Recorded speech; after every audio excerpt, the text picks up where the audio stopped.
wawe your husband wihanganiye uko kwizera komeze gutya who were patient to this faith. ku cyumweru muzaza ni hano muba rimwe mutwigisha azasanga namute azaza mwohereze mu iduka ryiza agenda atoranye costume ashaka. Bring him on Sunday and be the preacher of the day. Umuntu arongera ati nani amazi ntayo yabati ni sosi abakozemo kumira biramunanira mbona amarira araje ndavuze nti byakomeye ubwo n'umugabo arize bajaga baratubwira ngo amarira y'umugabo atemba ari kuja he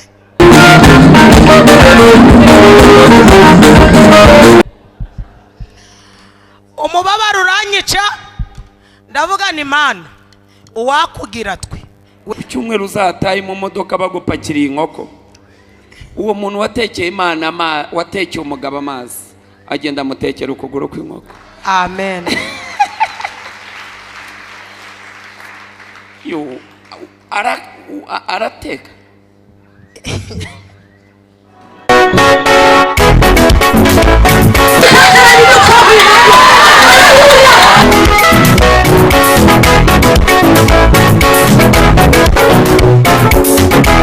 ni mwumva ko Imana imbwiye iyera yamamagaye ivuganye nanjye irambwiye ngo buri imwe kuko Imana yacu iravuga igasohoza. Ndanezerewe rero kuboneka imbere y'iteraniro.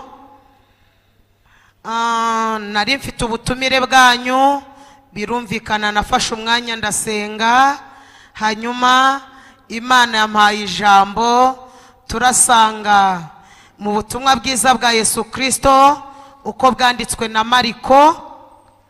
Ubutumwa bwiza bwa Yesu Kristo umwanditsi ni Mariko, ibice 5 ku murongo wa 15.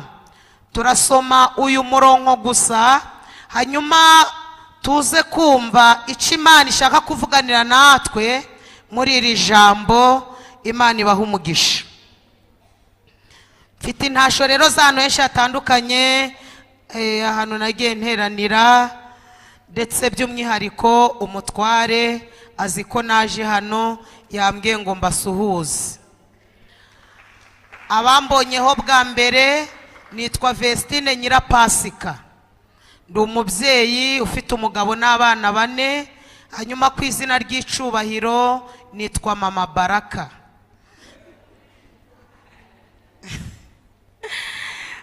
Mureke dusome mu izina rya Yesu.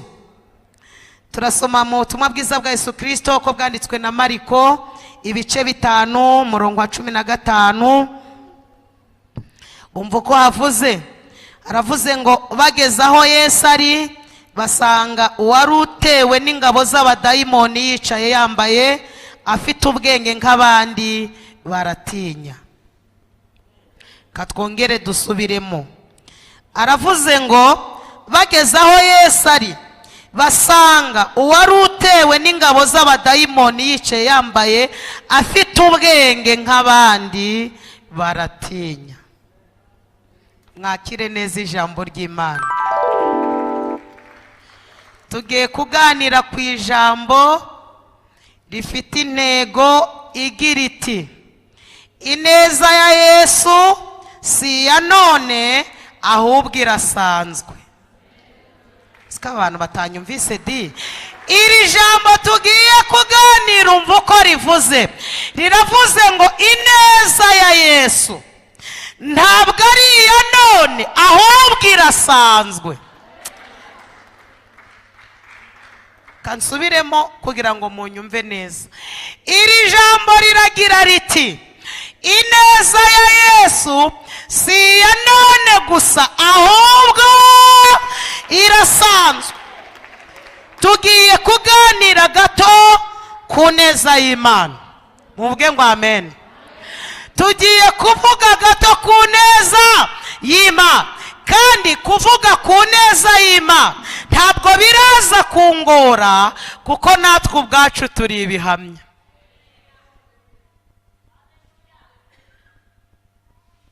Narimvuze ngo kuvuga ku neza y'Imana ntabwo birangora kuko natwe ubwacu turi ibihamya. Amen. Nawe ubwawe uri igihamya. Muti gute? Uko umeze uyu munsi biraruta ejo. Abantu nka batatu banyumvise aribo bakoma amashi. Uko umeze uyu munsi biraruta ejo.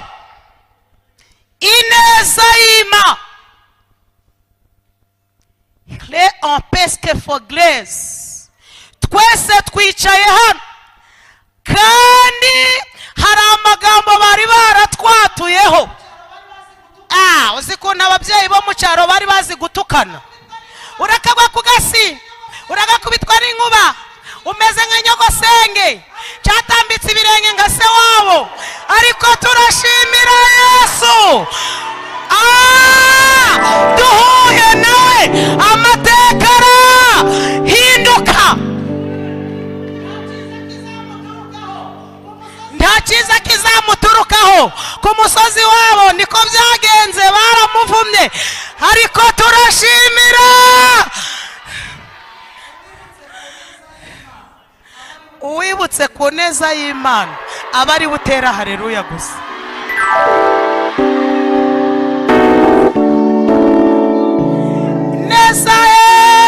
Ineza ye arayibonye ababisha bangose. Ineza ye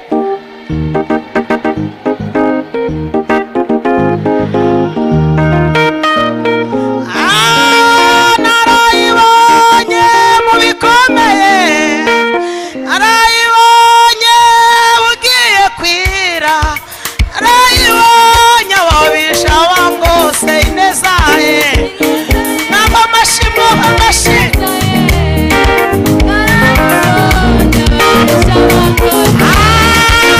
Narayibonye ugiye kwira, arayibonye ngiri mutoya, arayibonye ababisha bangose. Ineza ye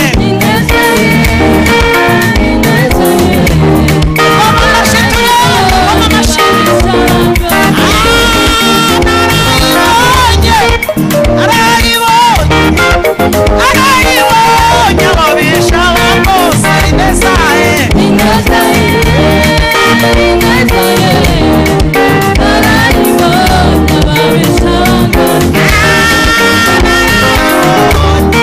icyenda kane, arayibonye uw'ibihumbi bibiri, arayibonye ababisha bangose. Ineza ye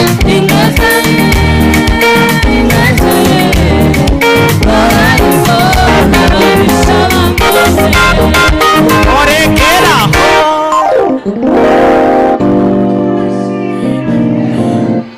Turashimira Yesu. Mu gihe gito yamaze ku isi, abagize amahirwe yo guhura nawe, abagize amahirwe yo kwicarana nawe, abagize amahirwe yo kumenyana nawe, ntabwo yabakuriye mwaho, ahubwo yabasigiye ikimenyetso. Muranyumvise? Yabasigiye iki? Ikimenyetso. Yesu atandukanye n'abandi. Abandi yo muhuye ibibazo biriyongera, ariko we yo muhuye afata ibibazo akabijugunya akaguha igisubizo. Yesu muhura warakomeretse akaguha icomoro. Se muranyumvise ahari? Muhura warakomeretse agahita gushakira icomoro, kandi icomoro Yesu atanga kiba kiruta igikomere wakomeretse. Muhura uri inshike akaguha amashami, warakokotse akaguteraho amashami, bantu barakujugunye akakuzana mu rugo, barakwibagiwe agakora ikiratuma bakwibuka. Aherutse kwandika ngo ikizi ngo yemwe abarushe n'abaremerewe. Mwamukomera amashyi ko yemeye kwishiraho indushi. Niwe wenyine wemeye kwishiraho indushi. Aravuga ngo yemwe abarushe, aravuga ngo n'abaremerewe, aravuga ngo nimuze munsange ndabaruhura. Tumenyereye ko iyo umaze kuba imfubyi abantu baguhunga, ariko we yaranditse ngo ndi se w'imfubyi. Iyo umaze gupfakara abantu baravuga bati ibibazo bye ntitwabikira, ariko waherutse kwandika ngo ndi umurengezi w'abapfakazi. Mumukomera amashyi bamutananiwe.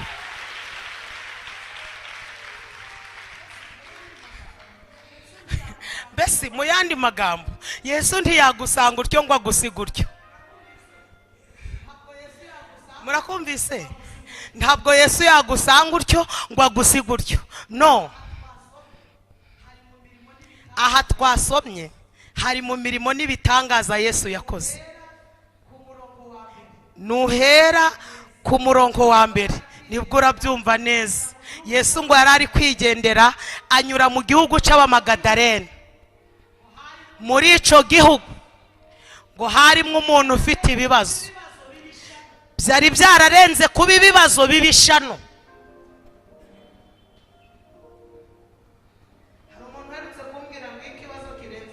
Hari umuntu uherutse kumbwira ngo ikibazo kirenze kimwe bikaba byinshi biba amabazo. Uyu muntu yari yararwaye ibisazi, bagerageza kumuzirika nk'abandi basazi. Ingoyi ngo akaja arazica, bigeraho bavuga bati ubw'ingoyi zici. Turagerageza gushaka icyo ari cyo cyose twamuboheje, icyo bagerageje cyose uyu muntu ngo akagica. Birangira ngo kwambara binaniranye, birangira noneho ngo yibereye umuturanyi wo mwirimbi, ngo atura mwirimba akaja aribera mu mva. Nubwo ntari impari, ariko umuntu wiberaga mu mva ubwo batantine na bashangazi bari bakimwibuka.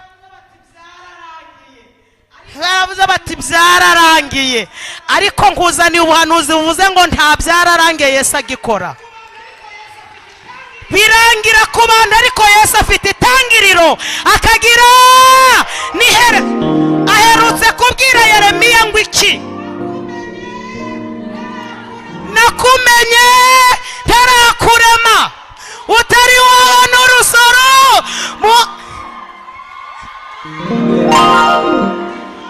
Mu yandi magambo, impamvu utapfuye uri kuvuka nuko utari wowe n'urusoro. Imana yari izi ko uza. Oya nyumva cyane, mama wawe na papa wawe bataramenyana, umwe atarabwira undi ngo hani ngo shu, wari mu bitekerezo by'Imana. Aho mama wawe yavugirije impundu uvutse, hari abandi bahavugirije induru.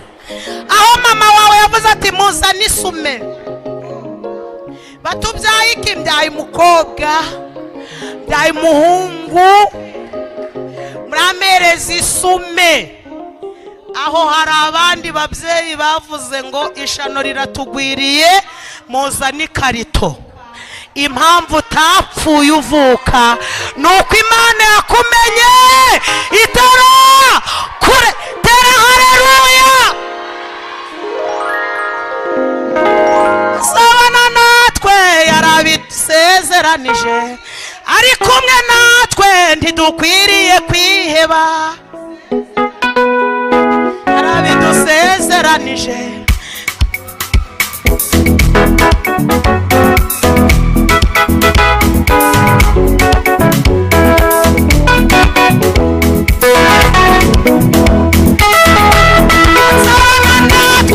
Yarabidusezeranije, ari kumwe natwe ntidukwiriye kwiheba.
bibiri.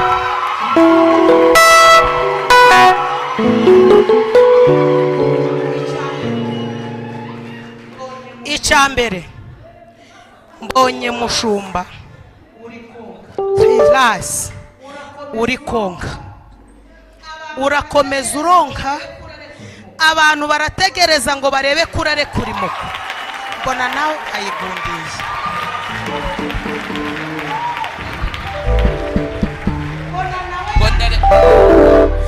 Mbona nawe yanze kuyirekura, subiramo ako kantu ntabwo mbona wayigundiye. ninyi Iyi moko mbona wayicakiye, imoko niki urayigundira. Mbona hari abategereje ko urayirekura. Imana irambwira ngo uwo nonkeje abantu bategereza ko azacuka bakaruha.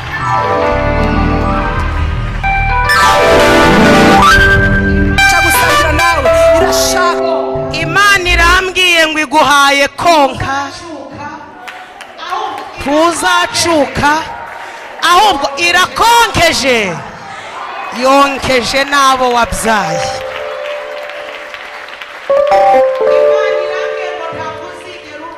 Imana irambwiye ngo ntabwo uzigera urwariye imitsi ngo kubera kuvuga cyane. Mbonye marayika ari kuyimasa, arambwira ngo kuko urugendo ruracyari rurerure, Imana ikurinze uburame buvanze n'ubumuga.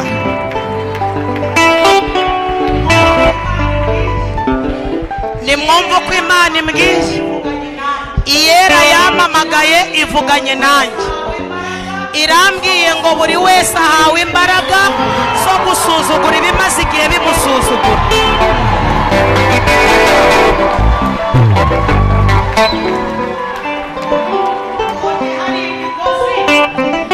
Mbonye hari imigozi icitse. Imana irambwira ngo umuntu uri mu iteraniro ufite urubanza, aka kanya Imana irarurangije.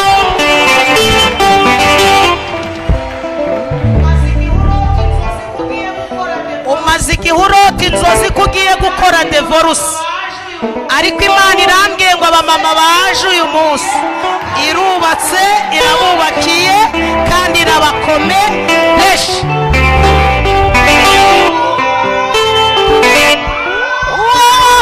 Ijambo Mana, ijambo Mana aranigira.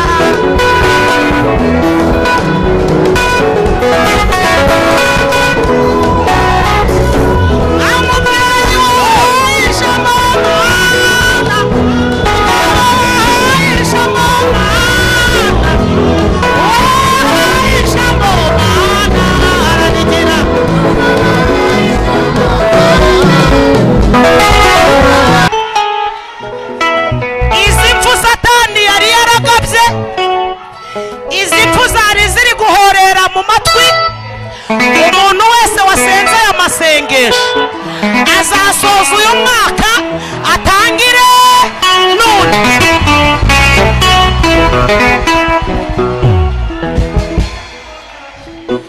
Imana irambwiye ngo ibonye abakiriye, ibonye abakiriye, muri abakiriye b'Imana, ntabwo izabapfusha ubusa.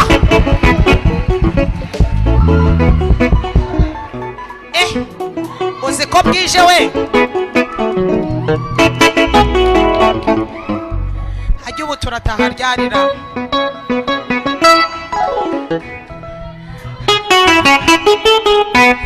Mama Pastor, maze mbonye wuriye indege ugiye kurangura hanze.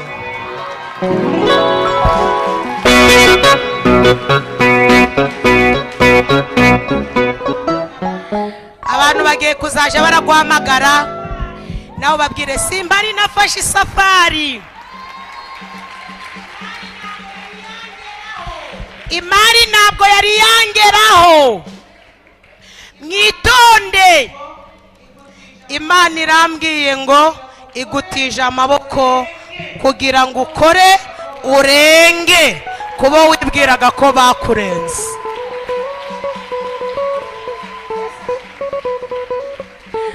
Yesu ashimwe. Yewe muracafashwa. Tele ambesro finais. Uyu muntu ngo yari yituriye mu mva. Yituriye he? Batantine baramwibagiwe bati na se wabo nuko yapfuye na nyirarume nuko, ariko ndashimira Yesu aha tujyana ntabwo ari ivangamutungo, ni umuntu ku giti cye. Urupfu babandi bapfuye sirwo tuzapfa. Kubera iki? Ntawe upfa yaramenyanye na Yesu, kuko twe na nyuma y'ubu buzima hari ubundi buzima. Noneho Yesu ngo ahingutse aho mwirimbi, abadayimoni bari muri wa muntu ngo batangira kumutigisa. Mu yandi magambo baridekarara. Bagira gutera ibimaze iminsi biri kuguhiga byidekarare. Kwidekarara kw'ibiduhiga ni ikimenyetso by'uko ibinyantege nke. Kankavuge, kwidekarara kw'ibiduhiga ni ikimenyetso ko ari ibinyantege nke, kuko uwo twiringiye abirusha amaboko. Ngo baridekarara, abadayimoni baridekarara, ibiguhiga byidekarare. Iyo bimanitse amaboko Yesu aba yabinesheje. Haleluya. Twe turi abanyantege nke, ariko waduhamagaye ni umunyembaraga. Twe turi abandi, ariko waduhamagaye ni ishobora byose. Baridekarara, baridekarara, baravuga bati mwana w'Imana Yesu ntutwice. Yesu ati ngaho nimwivuge vuba. Bati turi ingabo. Yesu ati muri bangahe? Bati ntabwo twari bake, twari 2,000, ariko dusanze hari umugabo turusha amaboko. Twe turi 2,000, ariko umugabo umwe turushije amaboko. Uri gutinya ngo nyirabishimbo ngo aravuze ngo uzapfa, ngo nyirabidodoki ngo aravuga ngo ntabwo uzi cyari cyo, ngo sebijumba ngo yihonze ku gatuza. Ntawe uri hejuru y'amaboko y'Imana twirigiye.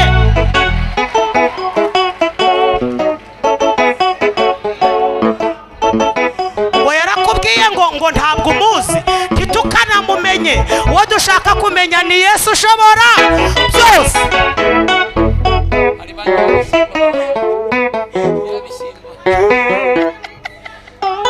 Ukarara udasinziye ngo ipusi yaje iwawe.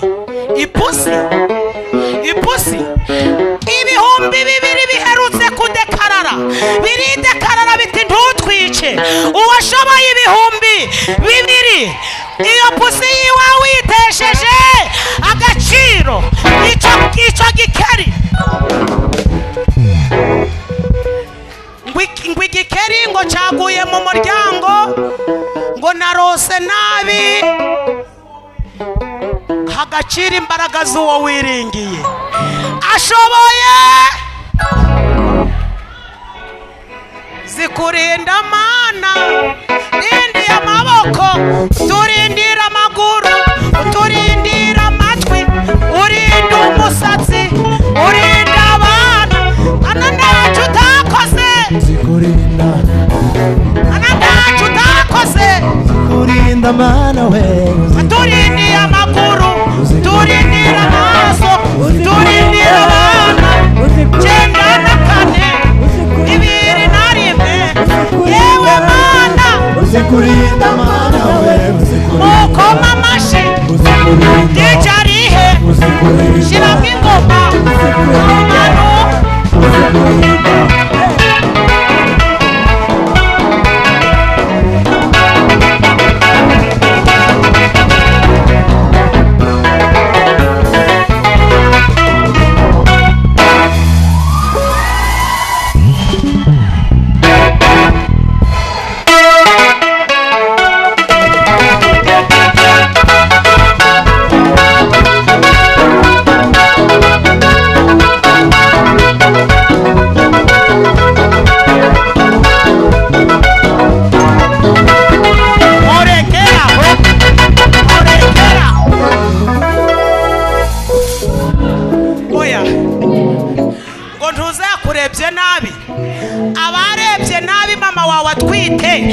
atakubujije kuvuka.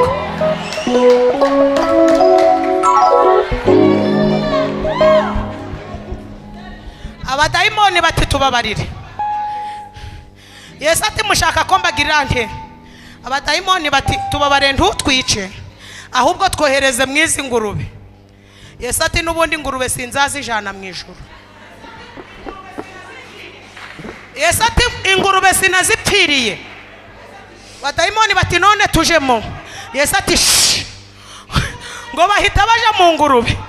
Ingurube nazo ngo zirirukanka ziroha mu nyanja. Umva icyakurikiyeho, ngo abungeri babibonye, abungeri bagize gute? Ngo barirukanka barahurura. Umwungeri ariruka yagera mu mudugudu agasanga bari gukora ubuyede. Ati kuri gukora ubuyede? Uri gukora ubuyede? Ati none se sindi gukorera bibiri? Umwungeri ati reka gukorera bibiri, mbonye umugabo utanga ubuzima.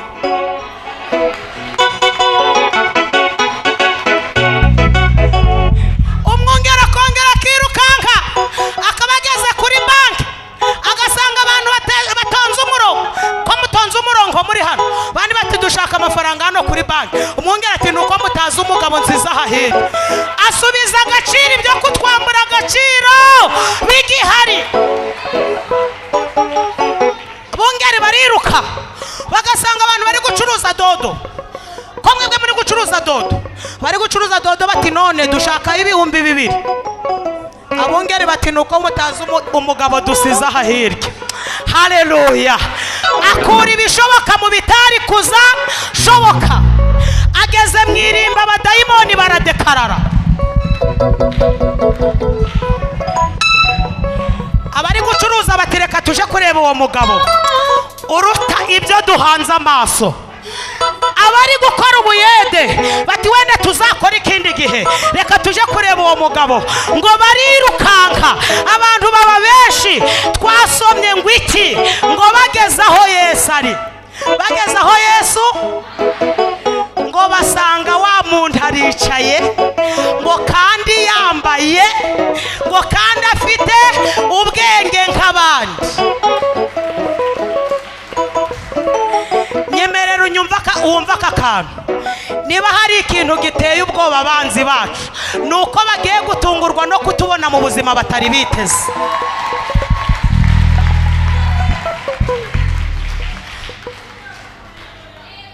Ndafashijwe n'ukuri kw'Imana. Ndafashijwe.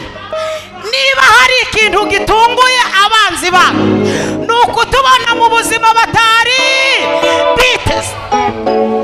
Korera uwo muri kumwe mu kiganza umumbwire ngo batunguwe no kukubona mu bundi buzima.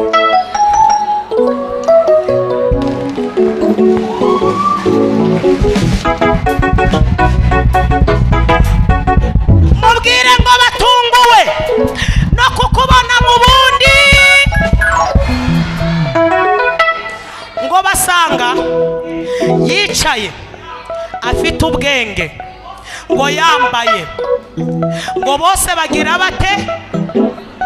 Bose bagira bate? Baratangara, baratinya, bagira bate? Babona nawe ari kugati munjiremo mitiyo. Bati ntabwo ari wowe wari wambaye ubusara? Uwari urwaye ati nambaye ubusa ntaramenyana na Yesu. Korera mu kiganza mugenzi wa mumbwire ngo twambaye ubusa Yesu tutaramenyana. Ntabwo munyumvise. Twambaye nabi Yesu tutaragira gute? Perutse kubwira abana akantu, ndababwira naka kantu bakanshire kuri YouTube. Ntabwo nzongera kuja mu butayu nambaye nabi. Gasubiremo. Ntabwo nzongera kuja mu butayu nambaye nabi. Burya hari umudayimoni wicwa no kwambara neza. Umudayimoni witwa agasuzuguro. Nzaje ndeje mu butayu nambaye ibaze. Mbwire Satani ntuzongere kumenyera. Nambaye nabi Yesu tutaramenyana. Ariko wambika bambaye ubusa twarame nyanye. Abakubwiye kuzagwa aho bashaka barakubeshe, iyaguhamagaye ibarusha amaboko. Batunguwe no kugusanga wambaye, haleluya, batunguwe no kugusanga amateka yahindutse. Yesu mumugirire guca. Aherutse kuntabara yo kabyara, maze ameza nenshatse, inzara yaraturiye we. Munsi wa mbere turaburara, kandi abantu bambonyeho bwa mbere, ariko umunsi wa kabiri turaburara, wa gatatu, wa kane umutwara arambwira ati hajya, Imana yavuganye nawe ngo iki? Ntiweho si ntabwo mwavuganye? Ati niweho yavuganye nawe cyane. Ntabwo yarambwiye ngo tuzajya, none kitwicishije inzara ntiwumura turajya, ahubwo reka nje kuyibaza. Ibikuyobeye uje kuzaje kuyibaza. Haleluya.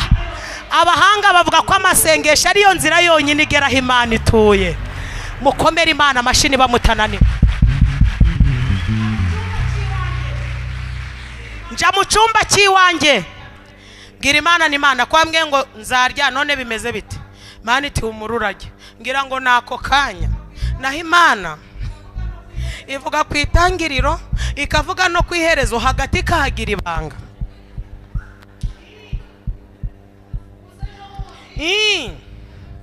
Ubu se ejo bundi turi 2019 twese twiteze vision 2020. Buri wese aravuga ati vision 2020 ntabwo nzongera kuba mu negisi, zaba ndi muri kadasteri. Undi atumva mwana wanjye uri mu wa gatanu, vision 2020 uzaba uri mu wa gatandatu. Ariko twagiye gutungurwa n'itangazo we. Insengero zizakomeza gufungwa, utubari tuzakomeza gufungwa, amashuri azakomeza gufungwa, abanyarwanda bose barashishikarizwa gukaraba intoki bashiramo metero.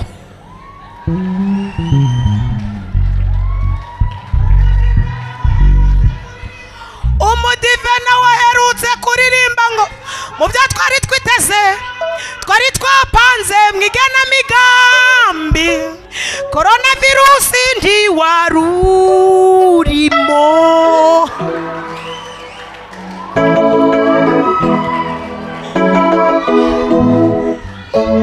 Nshuti yanjye we, Imana ivuga ku itangiriro ikavuga no ku iherezo, hagati kahagira ibanga.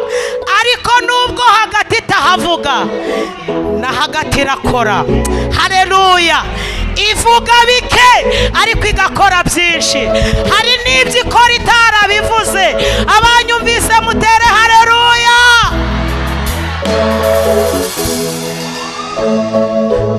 Ba mu cyumba nziko ngiye kujya, turongera turaburara. Noneho umugabo yari yamaze gucika intege, nanje nari nihagazeho, ariko birananira. Nareba mu zuba nkabona abazungu bari guceza, naho ntabwo ari abazungu ahubwo ni isereri. Hanyuma kuryama birananira, imbaraga se zikanje ntazihari, ariko Yesu warakoze. Kare ngiye kumva numva umuntu arakomanze. Inzu nabagamo rero nabaga ndi mu cyumba nkarebana n'uri hanze, ariko Yesu yarakoze. Ineza Yesu ya none ahubwo irasanzwe. Se muracafashwa cyangwa ducumbike tuzabivuga ikindi gihe? Hanyuma wo muntu namukingurira, ngiye ko mbona afite kamvirope karimo ubugari biro 2. Arambwira ati Vestine, ihangana ubuzima urimo ndabuzi, ariko nanjye nta kindi mfite. Arangije bwa bugari arabumpa, bancanye imbabura vuba vuba, ntetse amazi, mfata agafu gakeya ndateka. Ubugari buhiye nshaka isosi ndayibura, ariko nibuka ko dufite amazi mu nzu. Ndagenda nteka amazi arabiranshyiramwo akunyu. Ndagenda mbyutsa umutware nti sheri, ibyuka byahiye. Noneho ubugari nari nabushize ku iparato, amazi nashize mu isorori. Yaje ari kwihuta ati mpa amazi nkarabe. Mbamuhaye amazi arakaraba. Amaze gukaraba yahise apfundura isorora ati nayo nawe turakaraba ntoya ndayo ni isupu ati ngo iki ni isosi ati turayijya gute ntiguco nyine yakozemo rimwe akozemo kabiri ati yewe ati ko ndi kumva biri kunsharirira ndabwira nti we kuje urateta ubugari narabumiraguye n'amazi ndagutomera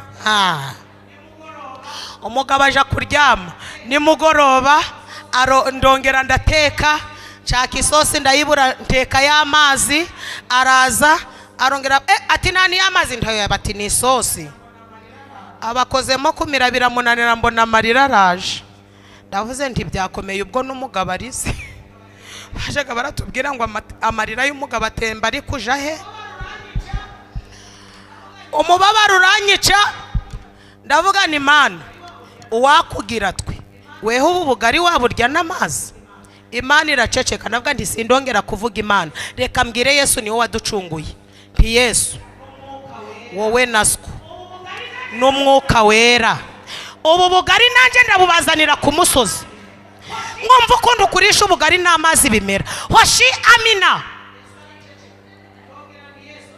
Yesu araceceka ndongera nti Yesu twumvikane kare kare ndabyukira ku musozi ndaza kubatekera ubugari weho naswo n'umwuka wera mwebwe nta n'isosi ndabatekera hoshi amina narazindutse nkora urugendo rw'amasaha 5 n'igice njya ku musozi witwa Ndabirambiwe pageze nasanze abantu benshi hanyuma nanga kuja mu iryo teraniro ndiherera ncana umuriro nti Yesu twumvikane ne nazamukanya akajerekani nifu n'agasafuriya n'ikibiriti ndacana nti Yesu twumvikane nta mikino wowe naswo n'umwuka wera narabutetse ndi kwitonganya ubugari buyentegereza Yesu ndamubura Imana ndayitegereza ndayibura umwuka wera nawe ntiyaza ndarira maze umwanya ngiye kona mbona umugabo usanzwe araje arambwira ngo mada ubugari watekeye Imana buzane mburye barokore Imana yacu iriho Imana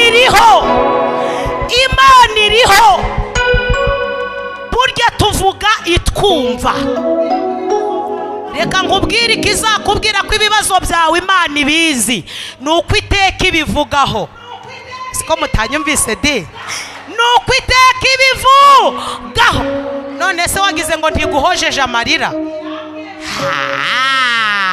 irambwiye ngo igusimbukije aho utari kuzashobora kwisimbutsa Imana izanye icomoro kiruta igikomere wakomeretse usimbutse ibyari bikwiteze Imana iguhaye kurya ayikroze nedaye n'abagukomokaho bazarya cyane kuri nyina w'abana benshi uzarera n'abo utabyaye niko Imana ivuze iguhaye kurama amahanga yuzayagenda nk'uwayavukiyemo Imana iciye inzira igukuyeho kudindira ahubwo iguciriye inzira mwakomera Imana amashi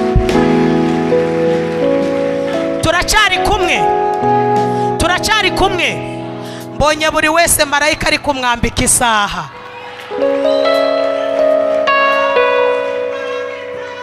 tawavumu w'Imana itavumye tawavumu w'Imana yahaye umugisha tawavumu w'Imana itavumye tawavumu w'Imana yahaye barokorewe tawavumu w'Imana itavumye tawavumu w'Imana yahaye umugisha tawavumu w'Imana itavumye tawavumu w'Imana yahaye umugisha nukubera iki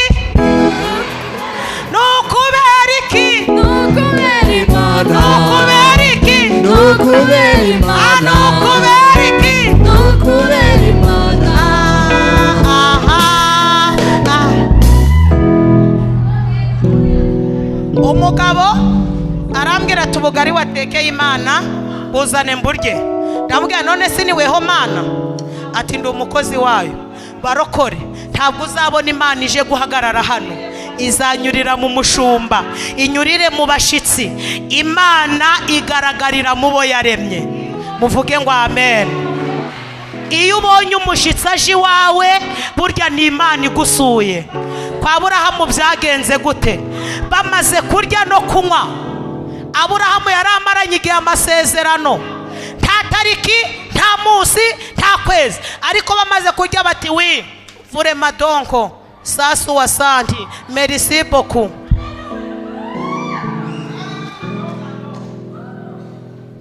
Alo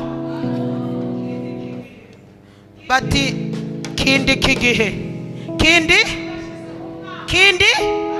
bari bashizeho umwaka, bari bashizeho ukwezi, bari bashizeho umunsi. Muvuge ngo amen. Imana igaragarira mu bo yaremye. Très en trois sinopère igaragarira mu bo yaremye. Nugirira neza uw'Imana yaremye, jya umenya ko ari Imana ugiriye neza. Kandi burya abakozi b'Imana ni akanwa k'Imana. Haleluya. Noneho rero reka mbabwira kandi kajambo, abakozi b'Imana ni ibyinyo by'Imana, ni ibyinyo by'Imana. Barahekenya Imana ikamira, barahekenya Imana ikamira. Haleluya. Hanyuma umugabo ubugari narabumuhaye araburya, amaze kuburya ati madati rondagiye, nti none kugiye, ati Imana yambwiye ngo nguye iki gikapu. Igikapu ngifunguye nasanzemo ibitenge bibiri bya Wagisi. Ntabwo nishimye, nabwiye Imana ngo sinagusabye imyenda, nagusabye ibyo kurya. Numva ijwi rituje rirambwiye ngo mwana wa, reba mu mufuka w'imbere. Nakoze mu mufuka w'imbere nsangamo 60,000. Numva ijwi rimbwiye ngo iryo ni itangiriro ryo kurya, uzarya kandi uzagaburira n'abandi. Mukomere Imana amashi.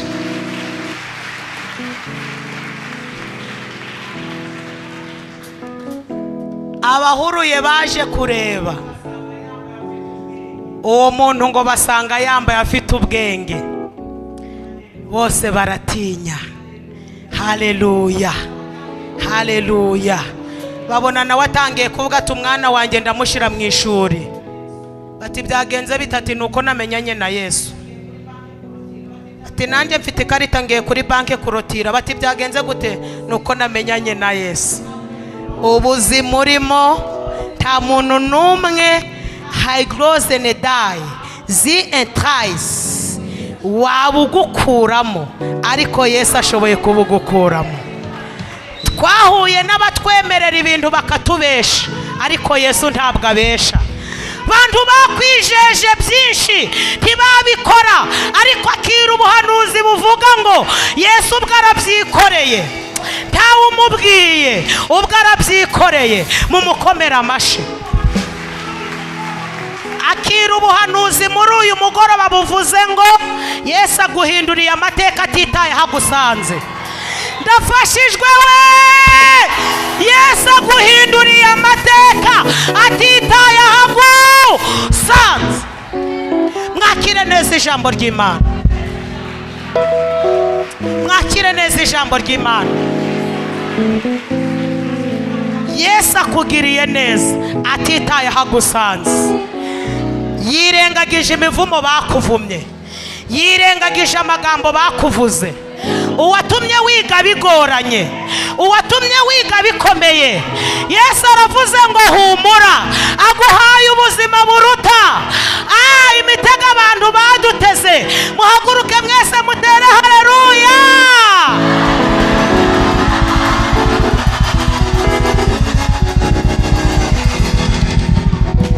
Ni kuki turizwa kandari byo mugi? Ni kuki mukoma amashi turashoje. Kandari byo mugi kandi ngukariya yajyanywe n'ingoga, nanjuko nikonza vami ubwibyago byose ndagushimiye.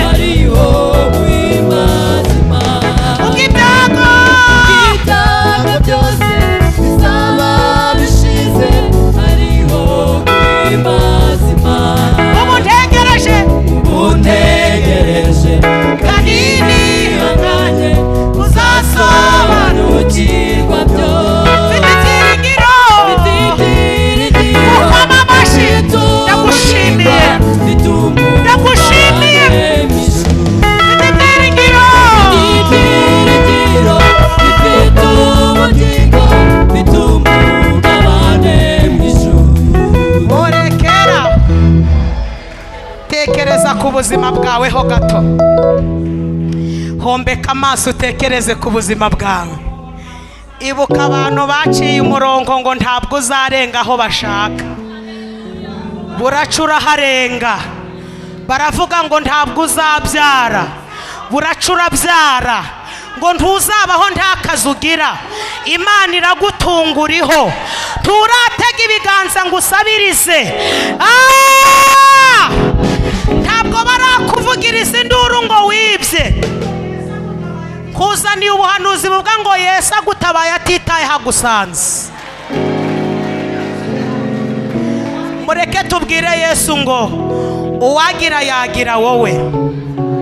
Uri inshuti nziza, watwemeye utatubajije amoko, watwemeye utarebye ku burebure, ntabwo wapimye metero, wateshe agaciro amagambo abantu batuvuzeho. Bwije tuzi ko butaraca, uriyaranja buraca. Mureke tubwire Yesu ngo Yesu we, twakiriye ubuzima bwawe, twakiriye ubuzima busha, twakiriye ubuzima busha. Mureke dusenge. Garura umutima wawe. Aho abantu bari bazi kuragwa, Yesu yari yaranjije ntiwahagwa. Bari baranzuye kuzagwa mwa iriya roji, bari bazi kuzahora urara ubyina mu tubari, bari bazi kuzahora ukuramwo amada. Ariko akira ubundi buzima, akira ubundi buzima. Tugiye kubwira Yesu ngo uri inshuti nziza.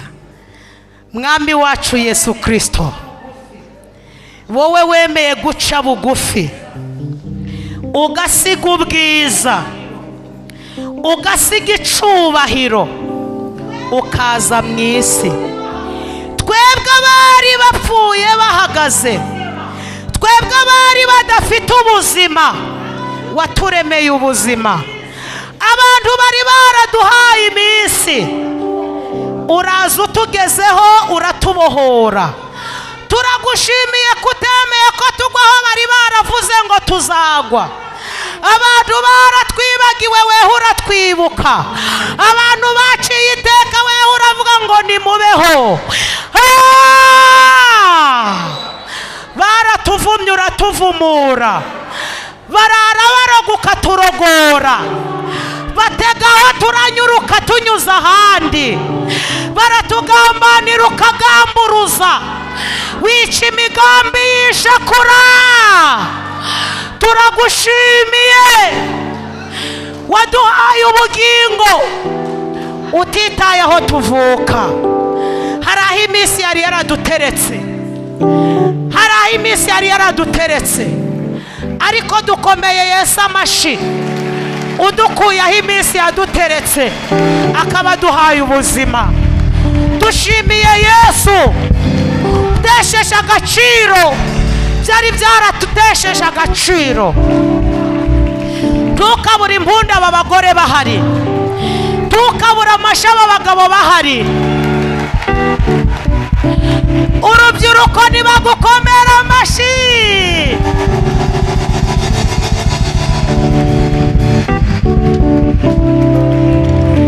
Imana iravuze ngo nimwakire ubuzima, Imana iravuze ngo nimwakire ubuzima. Abararaga badasinziriye nimwakire gusinzira. Wowe wari ufite ibibazo bikuruta uburemere, ariko Imana iravuze ngo ikuyeho ikibazo ishizeho igisubizo. Mwakire ubuzima burambye, mwakire guhanagurwa amarira. Imana yubatse ingo zacu, by'abantu batuvuzeho bitaye agaciro. Buri wese wateranye niyakire ubuzima busha. Buri wese natera intambwe, tera intambwe uva aho wari uri, tera intambwe. Imana iravuze ngo ni ikimenyetso cy'uko hari ubuzima idukuyemo itwinjije mu bundi buzima. Imana iravuze ngo kandi itsikamiye ibyari bibatsikamiye. Mwakire amahoro, mwakire amahoro, mwakire ubuzima, mwakire kurama, mwakire kubaho. Imana inyuranyije amaboko by'abantu bari baravuze bitaye agaciro. Mukomere Imana yacu amashyi. Uragahora ku ngoma, ntabwo tuzakuvaho none n'iteka ryose. Amen.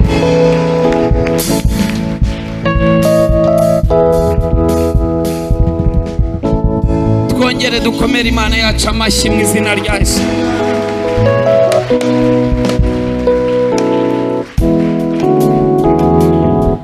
Haleluya, haleluya. Hallelujah. Ariko reka mbabazi, Let me ask you, umuntu watekeye Imana ubugari, a person who cooked bread for God, nimwanyemerera tukamuhesha umugisha. can you please accept that we bless her? Yewe numvise nemezwa kuguha bonane Noheli. I felt I'm convinced to give you the Christmas. Reka nguhe Noheli mu izina.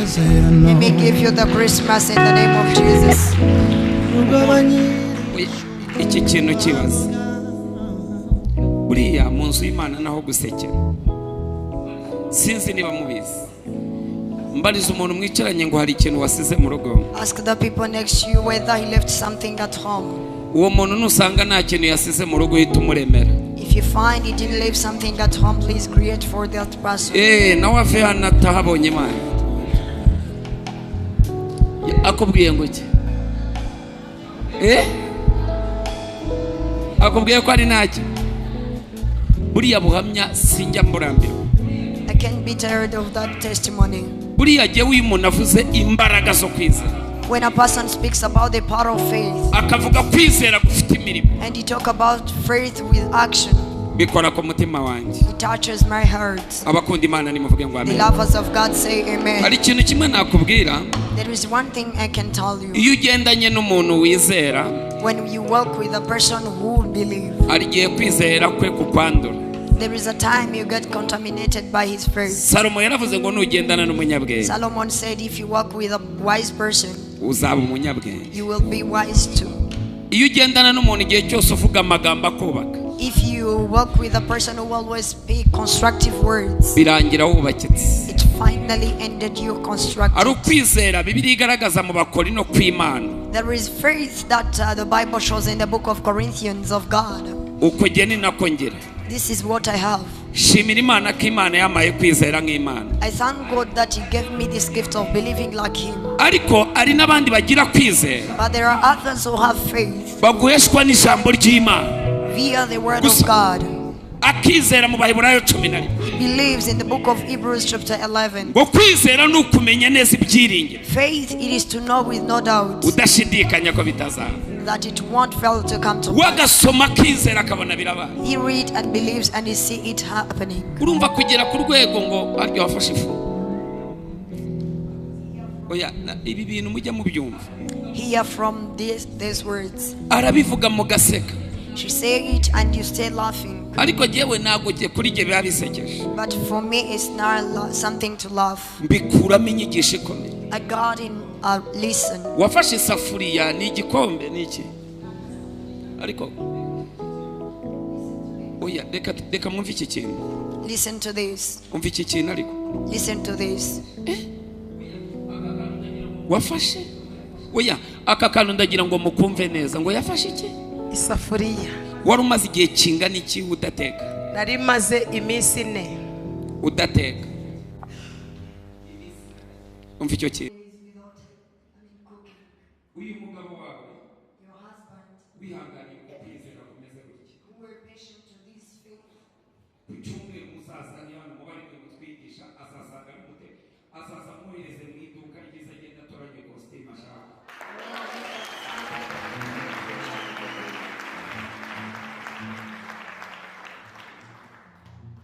Umuntu urumva yihanganiye umunyamavuta. He was patient to the anointed woman of God. Iki kintu uzi muracyumvise? Can you hear this?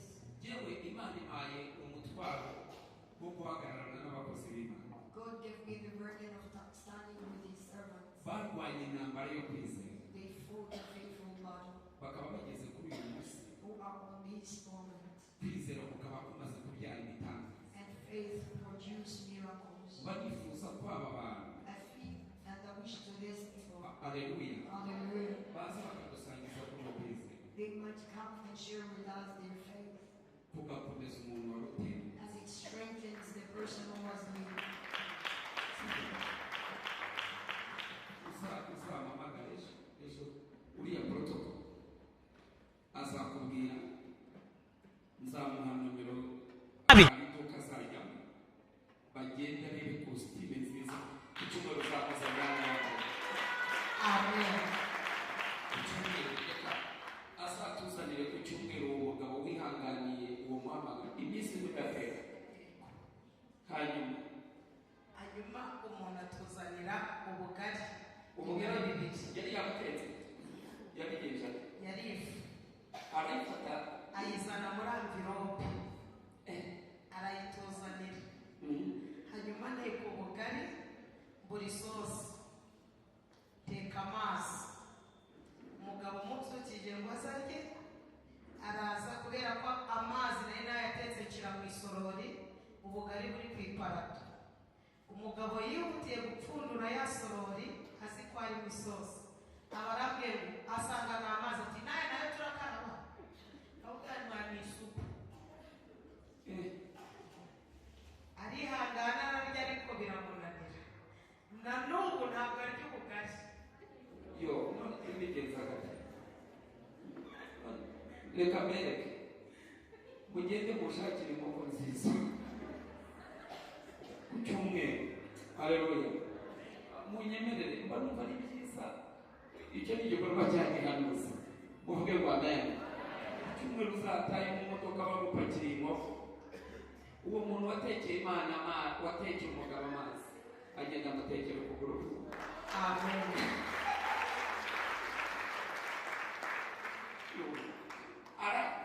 arateka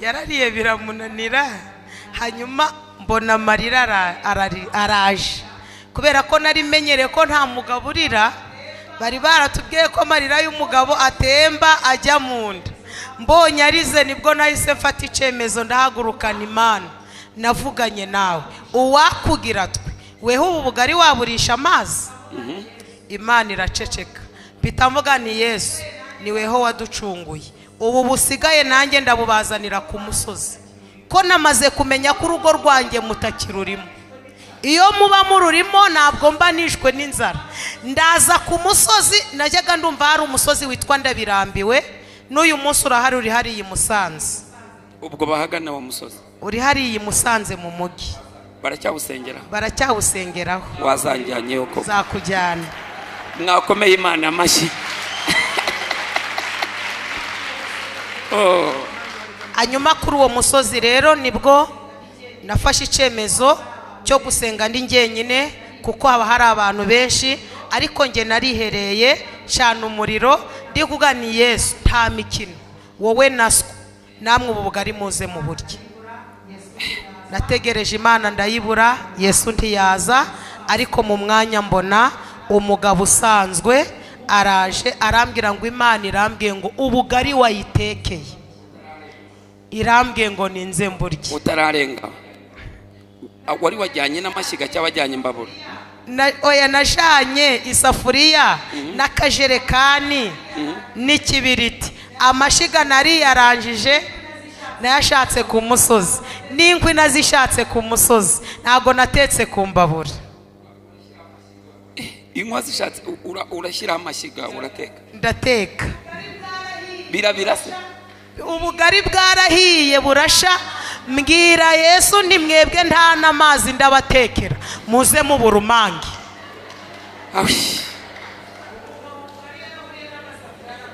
umugabo ubugari yaraburiye n'agasafuriya aragakomba uwo mugabo y'isaburya uwo imana yari izanye yego kandi kugeza n'ubu ntabwo ndongera kumubona yansigiye igikapu kirimo ibitenge bibiri hanyuma nkoze mu mufuka w'imbere nsangamo 60,000 kugeza n'ubu sindamubona uko kwizera ntabwo mukeneye ko imana ikubaha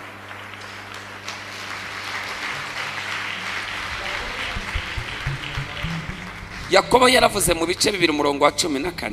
Jacob said in chapter 2 verse 14. Yaravuze ngo kwizera kudafite imirimo kuba gupfuye. That faith with no work is dead. Reka mbabwire bene data. Let me tell you, dear brethren. Uko no kwizera gutera intambwe. That is faith with a step. Uko no kwizera kuri kurundi rwe. That a faith on another level. Ubundi abagiriki. Actually the Greeks. Uko kwizera babyita ngo ni pathos. They call this faith as pathos. Pathos nudusazi. Pathos is some quantity of craziness. Nudusazi duke. Some quantity of craziness. Warubizi? Did you know that? Iyo uhuye n'umuntu wafashwe n'ibipatosi. When you meet a person who is already attacked by pathos. Umusanga muri Bibiliya mu gitabo cya 2 cy'abami gice cyaho cya 5. You meet him in the book of 2 Kings chapter 5. Elisha akabwira Namani. Elisha told Naaman. Ngo namanuke ibire muri Yorodani 7. That go in Jordan 7 times. Iyo amanutse ngo ibire muri Yorodani 7. When he goes in Jordan 7 times. Namani yo bitaramufata ibipatosi. If it's yet got to Naaman being attacked by pathos. Atangira kuvuga ngo amazi nagakiza. He starts saying that water does not heal. Ariko ibipatosi bimaze kugufata. But when pathos attacked him. Wemera icyo umuhanuzi avuze. You accept what the prophet said. Ukamanuka muri Yorodani. And you go down to Jordan. Akibira 7. And you go in 7 times. Yavuyemo ibibembe bikiza. He came out while he was healed from. Umubiri wabaye nk'uruhinja. The body was like a baby's. 17. On 17. Aramubwira ngo mereze imifuka 2 y'igitaka. He told him to give him 2 sacks of soil. Ayurira arayitwara ijyana muri Syria. He took it to Syria. Syria ntabwo iri kure ya Israel. It's not far from Israel. Aravuga ngo ubwo bazajya bapfukama. And he said, as they will be kneeling, nzajya pfukama kuri iki gitaka. I too will be kneeling on this soil. Cya Israel. From Israel. Imana ya Israel ibone. For the God of Israel to see me. Ibone pfukamye kuri ubu butaka. Kneeling on this soil. Uko no kwizera. That is faith. Iyo utaremera ko kugufata. When you yet accept to possess it. Ubona Yesu afashe icyondo. You see Jesus taking mud. Akagisiga impumyi ku maso. And he take it to the blind man. Ugatangira kubaza ngo mbese igitaka kirakiza. And you start thinking logically whether mud can heal a sick person or ubutumwa bwiza bwa Yesu Kristo ko bwanditswe na Yohana igice cya 9. In the book of John chapter 9. Kavuga ngo uyu ntacyo yakoze n'ababyeyi be ntacyo bakoze ngo ahubwo no kugira ngo imirimo y'Imana yerekanirwe muri we. It says that he did not commit sin, but is for the grace of the Lord to be seen in him. Iki ni icyumweru. This is the week. Cyangwa se n'ukwezi. Or is the month. Kwibimenyetso n'ibitanga. Of signs. Kwibimenyetso n'ibitanga. Of the signs and miracles. Bene data. So dear brethren. Uku kwizera kuri uyu mubyeyi. This faith that this woman has. Ni kubafate. May it come to you. Amen. Reka ngasubiremo. Let me repeat it. Uko kwizera kuri uyu mubyeyi. This faith in this woman. Ni kubazeho. May it come to you. Iri joro ze kumusengera. Pray for her tonight. Ku cyumweru saa 10. On Sunday at 4. Hallelujah. Hallelujah. Ndagira ngo azazane n'uyu mugabo. I want her to come with her husband. Azaza muri kiriya gitaramo tuba dufite gikomeye cyane kigeza saa 2 guhera saa 10. She come in the conference that we have from 4 up to 8. Niwe duhinduye umwigisha. Is the one who will be our preacher. Jewe nzakora nyuma ye. I will work after them. Ibi mbabwira. This I'm telling you. Ndashaka kuko kwizera kubaza. I want you to have the same faith. Imana iguhe umugisha. God bless you. Reka nguhe Noheli. Let me give you the Christmas. Kandi uru ni urufunguzo ngo haye. This is the key that I give you. Rugiye gukingura imiryango yawe myinshi. It is going to open for you the doors. Yesu we. Vuga ngo imiryango. Say doors. Kugiye gukingurira imiryango myinshi. Hallelujah. It is going to open for you the doors. Kugiye gukingura imiryango yawe yose yari ikinze. Hallelujah. Urundi rugendo rwose uzongera gukora. Urwo ari rwo rwose. Rwa mbere ugiye gukora. Nyuma y'uko uvuye. Igihugu cyose uzaba ugiyemo. Uzambwire nzakwishyurira itike y'indege. Amen. iyo umuntu mubonyeho umuhamagaro w'Imana ndamushyigikira kugira ngo ubu butumwa bugera ahantu henshi. When I see the calling of God on a person, I support him for this gospel to be spread all over the world. Yesu yaravuze ngo ubutumwa nibumara kugera ku isi hose. Jesus said after the gospel is spread all over the world, nibwo imperuka izahita ihera kikaba. this is when the end of the earth will take place. Tugiye kubasengera. We are going to pray for you, Imana ibaha umugisha. for God to bless you. Hari umugisha wa mbere mwakiriye wo kwakira Kristo nk'umwami n'umukiza mu There is bugingo the bwawe. first blessing that you received of getting Christ in your life as a savior. Umunsi mwahaga ubuzima bwanyu Kristo. The day was given in your life Christ. Ariko tugiye no kubasengera Imana ibaha ibifatika. But there is the second thing we're going to pray for you to have what factful. Kugira ngo mushyigikire ivugabutumwa And you support the evangelist ibashe kwamamara ku isi hose. so that it can reach all over to the entire world. Abavugabutumwa bafite ibyo bavuga. For the evangelist who has what to speak out, Imana yashyize mu butunzi bwawe. whom God blessed in his treasure. Kandi si ibyo gusa. And it's not that only. Tugiye gusenga. We are going to pray. Mugiye gukora n'ibikorwa bigaragara muri Matayo You are going to do factful works in the book of Matthew 25:31. 25:31. Kuremera imfubyi n'abapfakazi. To create for the widows and Ibi byose orphans. bigiye kuba. All of that is going to happen. Imana iguha umugisha. God bless you. Ku cyumweru uzatuzanira umutware wawe. On Sunday, make sure you bring your husband. Bizanezeza imitima yacu. It will please our hearts. Ku cyumweru uzakoma. On Sunday at 4. Imana iguha umugisha. God bless you. Ndaryohewe. Reka dukomere Imana yacu amashyi mu izina Let's ryayo. applaud to our God in the name of Jesus. Nimuvuge ngo amen. Say amen. Reka tuvuge ngo